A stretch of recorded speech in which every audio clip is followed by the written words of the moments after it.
Welcome back to Crawford-Clark Close-Up and our James Bond retrospective. Before we bid farewell to George Lazenby's all-too-brief time as 007, it's time to share our 5 favourite Lazenby moments, each of course coming from his single Bond outing on Her Majesty's Secret Service. We've picked 5 of his defining moments from the film that sum up his incarnation of Bond perfectly, and we hope both our reviews of biopic Becoming Bond and of Majesty's might have encouraged the usual Lazenby detractors to watch the film afresh and appreciate what the actor managed to accomplish. There's no denying that for many a Bond fan the curiosity to see what Lazenby would have made of Diamonds Are Forever as a direct sequel to Majesty's is overwhelming, this reviewer included, but alas, we have to make do with his one glowing contribution to the franchise. As with all lists of this kind, this is our subjective opinion. Let us know your favourite Lazenby Bond moments in the comments below. Time for the housekeeping. Come and find us on Facebook and Twitter. Just search for Crawford-Clark Close-Up.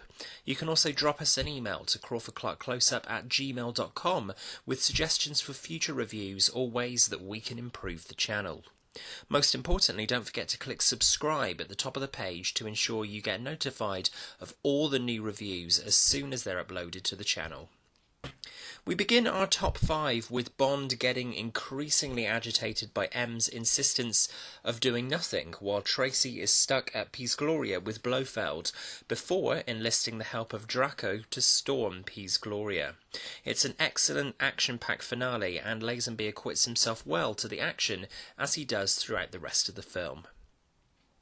Next, at number 4, we go back to the beginning of the film with Lazenby's Bond, James Bond to Tracy and the following beach fights that make up the pre-title sequence. It's an entertaining start to the film that demonstrates just how well Lazenby can pack a punch. The scene is also terrifically edited by John Glenn, adding urgency, who takes over from these duties from now director Peter Hunt, who would of course go on to direct every Bond film of the 1980s, contributing 5 films to the series overall.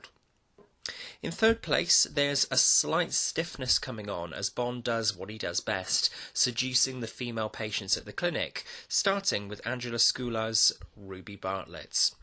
Lazenby certainly shows that he can play the lover man Bond just as well as the action man. The top 2 spots are saved for the more emotional moments in the film, itself one of the most emotional stories in the series. And just missing out on the top spot is Bond's proposal to Tracy in the barn. When Bond concedes that he knows he'll never find another girl like you, it's a touching and, at the time, fundamental moment in the series. Is Bond finally about to settle down?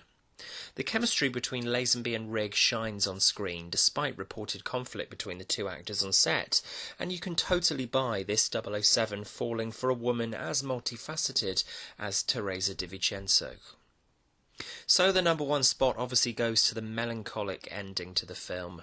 Lazenby admitted that the end to Fleming's novel made him cry when reading it, and he had the book on set in the scene to generate the same kind of emotion, and on the first take, shot with a tear in his eye.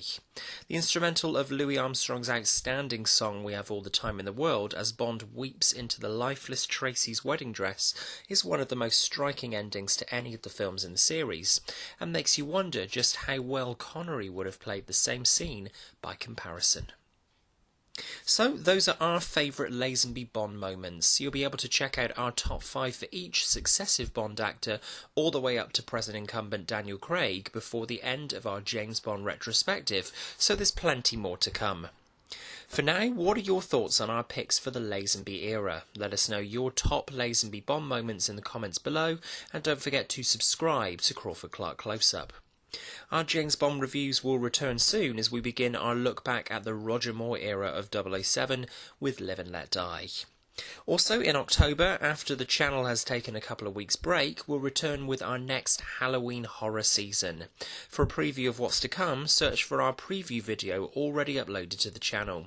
We're celebrating some real horror gems at the end of this month that you won't want to miss. Until then, thanks for watching, and until next time, that's a wrap.